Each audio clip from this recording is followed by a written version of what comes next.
What's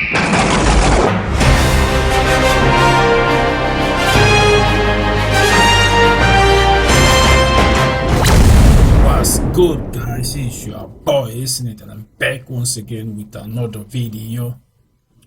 For you guys, a common Yoruba person can never ever be trusted. Fani Kayode, we understood that this guy left PDP and joined APC. Now, Fani Kayode is right now in the studio and we are about to play the video right now. But I'm still contemplating, and what makes this man to think that Nigeria, the so-called Sultanic Islamic Republic, will be controlled and be won upon all these mysteries that is happening right there in his nose? And he knows that this man is still fighting for one Nigeria, although Yoruba people, I know, they cannot be trusted. Never. All of them are fighting for one Nigeria. For you that doesn't know who this man is, this man disrespected Ojukwu and is claiming and like pretending that he is one with Igbos and he's going around sleeping with Igbo girls, and he is married to an Igbo girl. But he slept with Ojukwu's wife after Ojukwu is no more to be seen. If you can get me right, because there are a lot of what this man is doing on the ground. When you see him, you will think that he's going along with Mazin and the Kano, he's going along with the Igbos, he loves. No! Hell no! What is happening in Nigeria is hidden, and Fulani people are bribing everybody, bribing the whole media, being supported by the British. British is the highest terrorist, the head of terrorists worldwide, and the world is afraid to do this, to deal with these guys. Although they are one, you know, Europeans, they are one. Fani Kayode is a very big liar. That man, not to be trusted. Yoruba guys, not to be trusted at all. These guys are just like a little bit confused, but I'm not gonna like take this word too far right now because the video is kind of long, and let's just hear what he have to say. In the political space in Nigeria, when a former Minister of Aviation and a chieftain of the People's Democratic Party, PDP, Chief Fani Kayode, was said to be on the way out of the PDP and headed for the APC. That generated lots of controversies. A lot of things happened since that scenario played out, especially with some of the meetings and talks that we've seen the former minister engaging with the party leaders and some in the other political party. But the former minister is here tonight with us.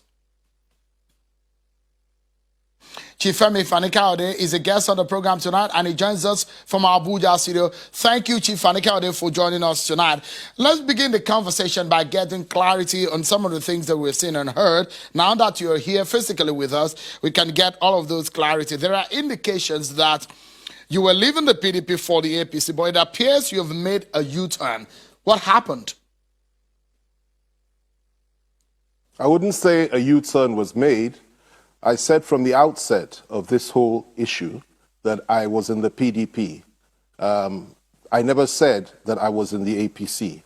What I said was that we were having discussions with very senior people within the APC who happen to be friends of mine, and we're working closely together to bring this country together and to build bridges and to ensure we have unity and progress. And of course, all kinds of things happen in politics. Suggestions have been made. Negotiations have been entered into, discussions have been had, and options have been considered. But I never said I left the PDP. I am still in the PDP. However, I do have very, very, very close friends within the APC, as I do the PDP as well. This has always been the case with me. I believe in cross-fertilization of ideas, and I believe strongly in working closely with even those I may not agree with politically. So, give us a sense of what is happening. Is it a situation that you never wanted to join the APC, or something happened along the line that you changed your mind because there was a meeting with yourself and the leadership of the PDP? Were they prevailing on you to stay back in the PDP, or what exactly were the contents or the matter for discussion at that meeting on Friday? Well, having been a leading member of the party for many, many years now, it shouldn't be as a surprise to anybody that from time to time, members of the National Working Committee do go out of their way, and it's a great honor for them to come to my home and to discuss issues with me, issues touching and concerning our party, some reservations and some issues that some of us may have had. We've ironed all these out. Whatever it is that the problems were, not just about me, but also not just from me, but also from a number of other people. I believe we've gone quite far in resolving all these issues. But that is a family affair. It's a private issue in terms of the family of the PDP. And I'm not prepared to go into detail about what transpired in that meeting. But what I will tell you is that it's an honor for me that the NWC, not any committee, not a delegation, but the NWC, together with and every single officer of the NWC, were gracious enough to come to my home and speak with me about our party and our future, what we hold for the country, and how we're going to move forward. I'm also happy at the fact and gladdened and honored by the fact that the chairman of the PDP Ministers Forum, Alhaji Tanimu Turaki, who is a great man, senior advocate of Nigeria, also came with that delegation to represent the former ministers. So all these issues have been discussed, a number of matters have been looked into, and we'll see how we move forward from here. Chief Fani Kayode, give us a sense of what is happening really, because a lot of people are in the dark. So it doesn't look like the feeling that a lot of Nigerians have that politics in Nigeria is more of abracadabra. The more you see, the less you understand, or the less you see. Is it that you never wanted to leave the PDP, or something happened along the line?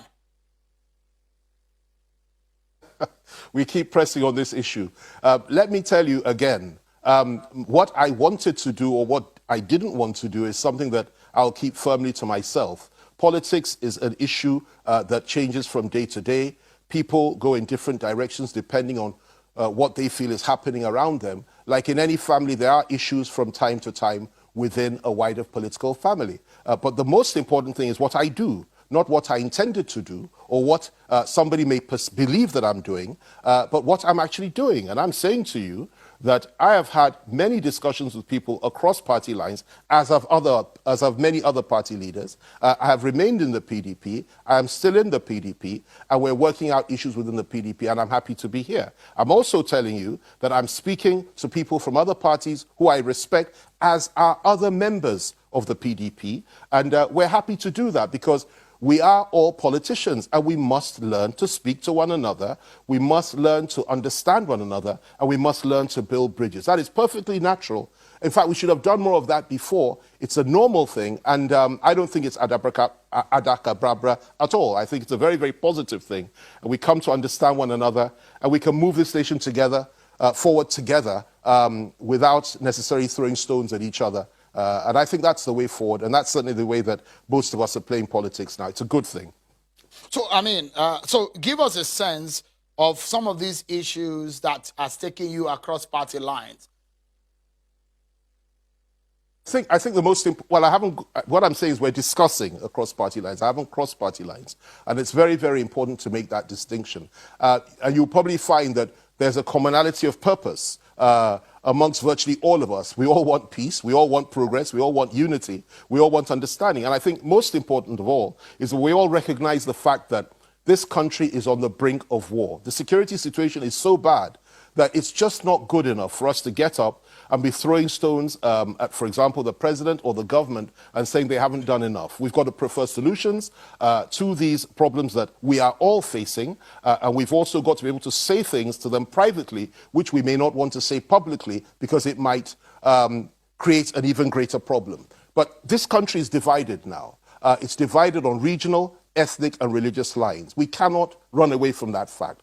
Everything that's happening today, I was on your program and I told you would happen as far back as 2015, and sadly I've been proved right. Well, there's no point in going on about who is right or who is wrong. It's time for us to come together, to talk to one another, to talk. Northerners should talk to Southerners, Southerners should talk to Northerners, Christians should talk to Muslims, APC should talk to PDP, and APCA should be included, and anybody else that is a leader. Every stakeholder in this country must come together today, because what we're facing is a situation which might cause a very brutal, bloody civil war for the next 50 years in this nation. And believe me, I kid you not when I say that. We are there on the ground. We interact with people.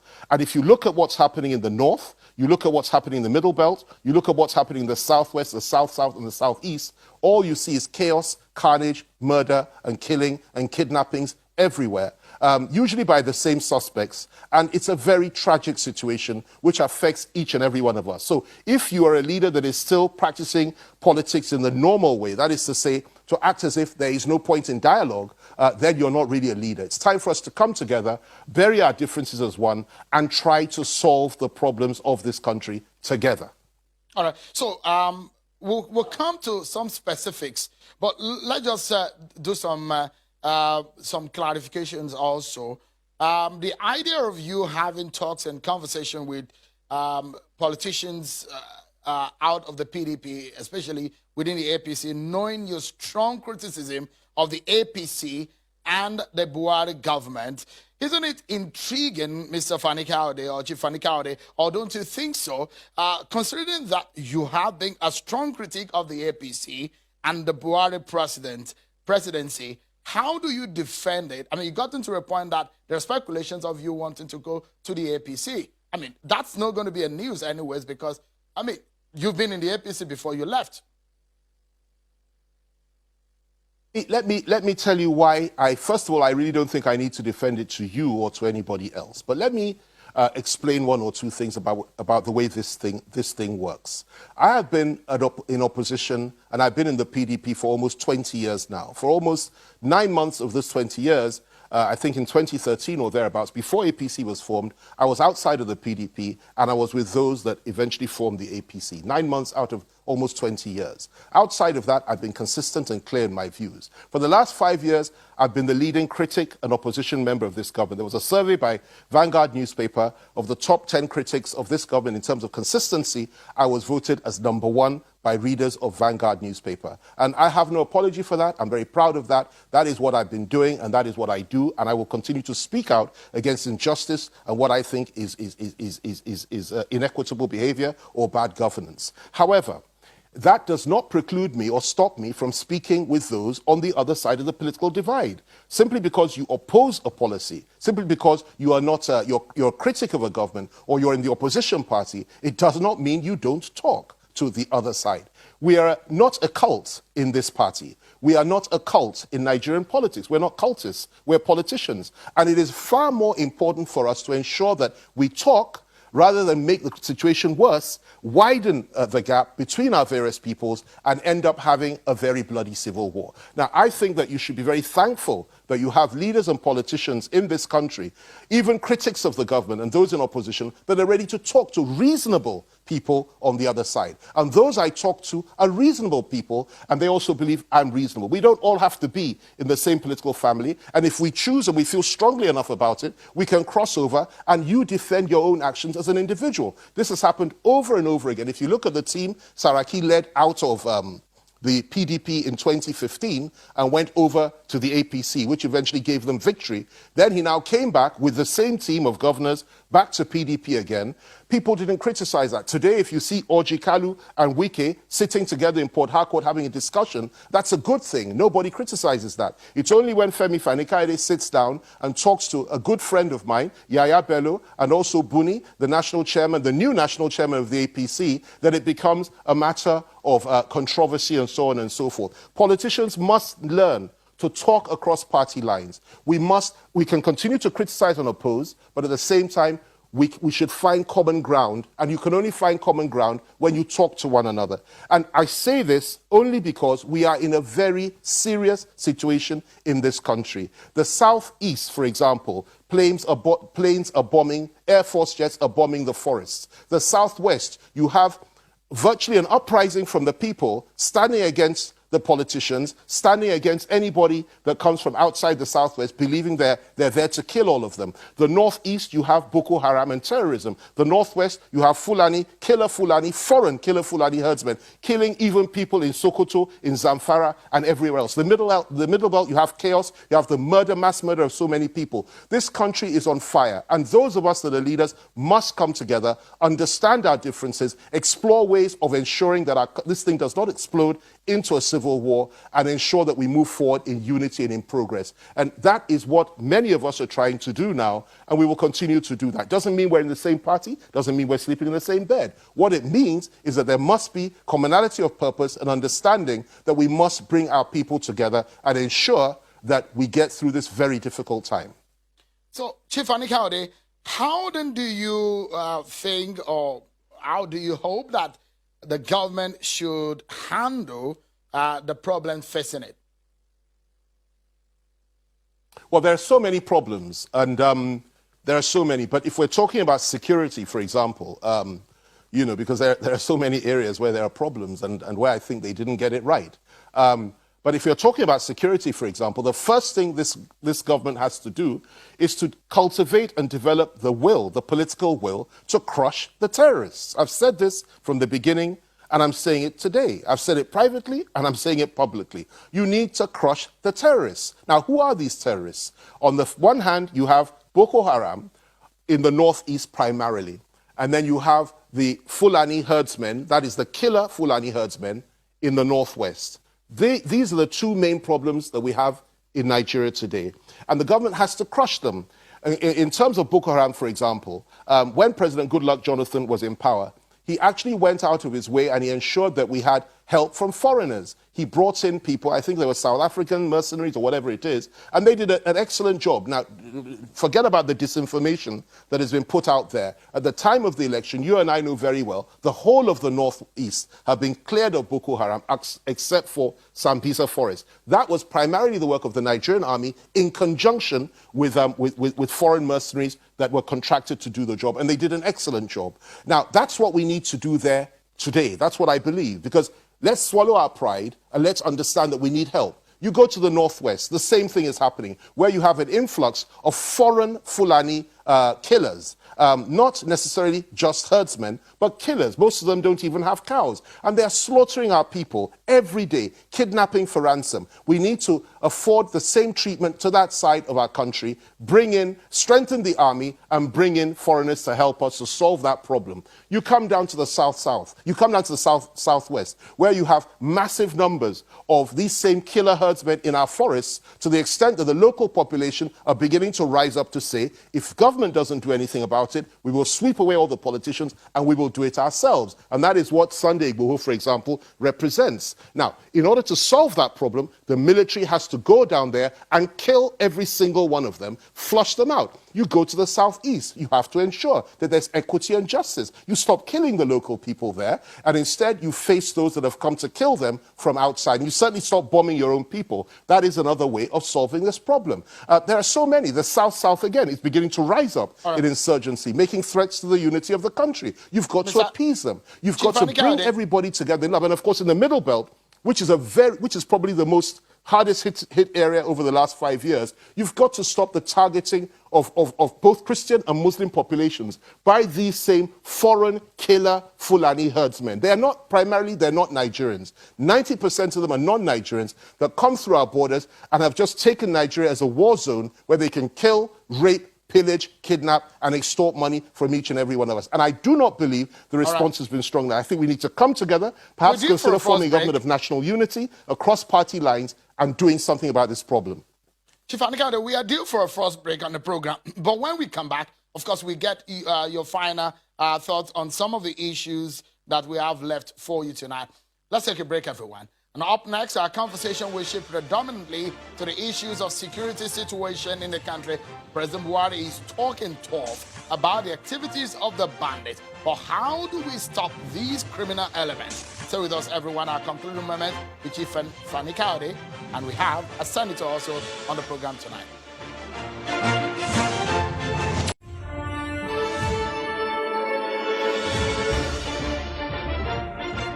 Thank you so much, everyone, for staying with us on the program. Let's get back to our conversation with Chief Fani Kayode, former Minister of Aviation and a chieftain of the People's Democratic Party, the PDP. Thank you, Chief Fani Kayode, for your time tonight. Let's get back to our conversation, and within the few minutes that we have left, I'd like us to touch on some very critical issues. You mentioned the issue of security, but let me take you back quickly on the situation in your party, the PDP. But I'd like you also to react to what has been some concern for some APC member when they heard that you were coming to their party. On that knowledge, some of them protested. How does that make you feel? Me feel anything? Absolutely nothing. First of all, this is the first time I'll hear somebody will complain about somebody coming when that person has not, told them that they're coming anywhere. So that's the first problem. The second problem is in any political party with a kind of harsh treatment and solid body blows and left hooks and right crosses that I've given the APC over the last 5 years, every day, I'm not surprised at all that some people will feel that way. However, they're a very small number of people, and I know who they represent. They represent a small segment of the party. The most important thing is that the heart of the party, the element, the strength of the party, people like Yaya Bello, people like Buni, the national chairman, and so on and so forth, are the ones reaching out. Those that are stuck in the past and don't see the wisdom in reaching out, even with adversaries from the past, are simply ignorant, and they simply don't even know what politics is all about. We have a major problem today. It's not about intra-party politics or inter-party politics. We still have our differences. It's not about policy. We don't all have to agree on policy. It's about saving our nation. And I will sit with anybody from any party that has any ideology, providing that person wants peace and progress. And that's how a sensible person ought to be behaving. So I lose no sleep over that sort of thing. It's to be expected. And it's the first time I've heard about somebody being rejected when, in fact, they never made an application for anything. So I think we should move on from there and really talk about security. All right. But I mean, what I probably would have put a follow-up on that, because the question would then be, if they had not protested, maybe you would have found yourself in the APC. But let me allow you to speak on this, Chief Fani Kayode. Things are not going well with your party, the PDP, and that's why we see the reconciliation. Listen to me very carefully, Sheung. Are you there? I'm here. Yeah, go ahead. Are you there? Yeah. I can't hear you suddenly, sorry. So please go ahead. I can hear you. Go ahead. I can't hear you, but I hope you can hear me. Listen to me very carefully.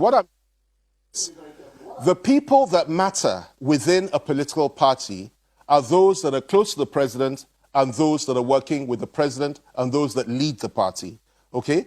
And these are the people that we are talking to, not about crossing over, but about bringing the country, moving the country forward and working together.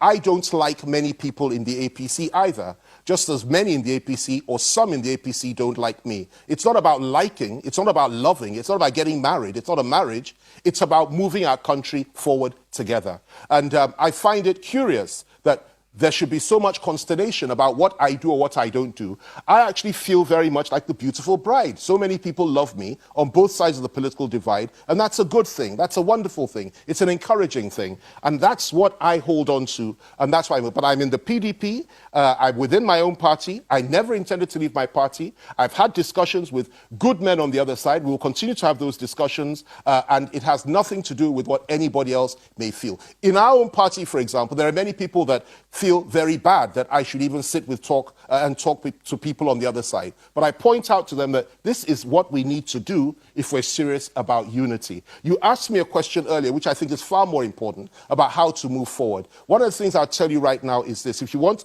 good security in this country and solve the security problem, you need to begin a process of opening negotiations with people like Sunday Igboho, who represent 90% of Yoruba people in this country today in their thinking, and open negotiations and deprescribe an organization like IPOB. I believe this strongly. In order for us to move forward as a nation, anybody that has not killed anybody, I think we should sit and talk to. And I think we need to come together, build bridges, talk to even past enemies, past adversaries, in order to save Nigeria. So this is well beyond party politics. It's bigger than politics. It's bigger than party. Leaders make decisions that may be difficult and painful sometimes, and make sacrifices in order to move the country forward. Chief Fani Kayode, we just have about 60 seconds to the end of the program. We have peace in this country, understanding, and we move the country forward. We have just about 60 seconds, but I don't know how we're going to do it. There are two questions that I'd like to ask you, but I don't know how we can get these two questions answered in just 60 seconds. The first is going to be the issue of your party. It seems to be like, it looks like things are falling apart. and a lot of internal bickerings in your party. I'd like you to touch on that and perhaps also touch on what is happening between the governor of Benue State and that of Bauchi. They both have disagreed on this issue of security. You have taken sides, obviously, because I read about your comments about this situation. If in 30 seconds you can answer that, then I can actually pose our last question on the program for you. It's amazing. Well, let me put it to you like this. First of all, I don't see any rancor within the PDP. I see disagreements here and there. That's natural in any family. People are coming together. The party is strong. The party is bold. The party is looking to the future. There may be a few people that are not happy. I know the party leadership is working hard to bring everybody on board, and let's see how it goes. So there's certainly no disarray. There may be a few disagreements here and there, but we're working on it. And I have absolute confidence in the party leadership that these matters will be worked out. And so that's number one. Number two, the issue of my good friend, Governor Bala Mohammed, and also Governor Ochum. I sympathize with Governor Ochum and the people of Benue State over what they've been subjected to for the last 5 years. I have spoken out more than anybody else about the killings that their people have been subjected to by armed militants and Fulani herdsmen and killers in Benue State. More than anybody else I've spoken, even more than Ochum himself, even though I'm not from there. However, on this issue, what did Bala say? Bala Mohammed of Bauchi said that the Fulani herdsmen are entitled to carry AK-47s, that in order to protect themselves and to protect their cows. I disagree with that. I don't think anybody should be allowed to carry weapons. And if they do carry weapons, let all of us carry weapons. That was my position. And of course, Ochum also disagreed with that. However, where he, I think, got it wrong was when he said that Bala Mohammed himself is a terrorist because he voiced that opinion. Now, I've known Bala Mohammed since 2005. I've known him when I was Minister of Aviation. I knew him when he was in the Senate. I knew him when we were in the Ministers' Forum together. I knew him when we were in detention together. I've known him, we're close. And I can tell you, he and I have come together to face the real terrorists who at one point wanted to lead our party, the PDP, and who we joined forces and threw the man out. He wanted to be our national chairman. And I know how strongly he feels about killing other people. He's not a killer, he's not a terrorist, but we may disagree, and we do disagree on a number of fundamental issues. But to call him a terrorist, I felt that Governor Ochum, with the greatest respect to him, went a little bit too far. That's not Bala Mohammed at all. I know him, and I will always stand up for my friends. So, if not for Bala Mohammed and people like that, we're obviously out of time. But, Chief Fani Kayode, if you can touch on this in 20 seconds, it will be good. The politics of zoning has been made popular by the PDP and is now like an unwritten rule. Where do you think will be fair for the presidency to be zoned to in 2023? Just in 20 seconds, please. Well, it all depends on which party you're talking about.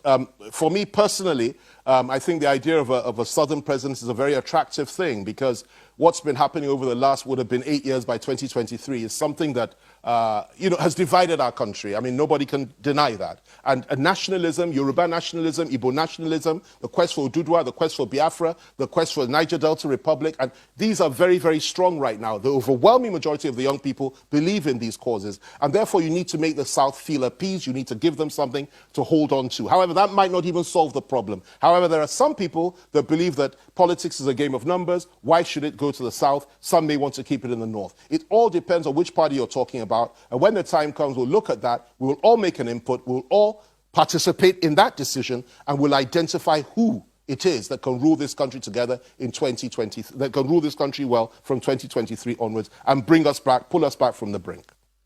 Chief Fani Kayode, chieftain of the PDP and a former aviation minister, thank you for your time tonight with us on the program. Very much. Shalom. Thank you.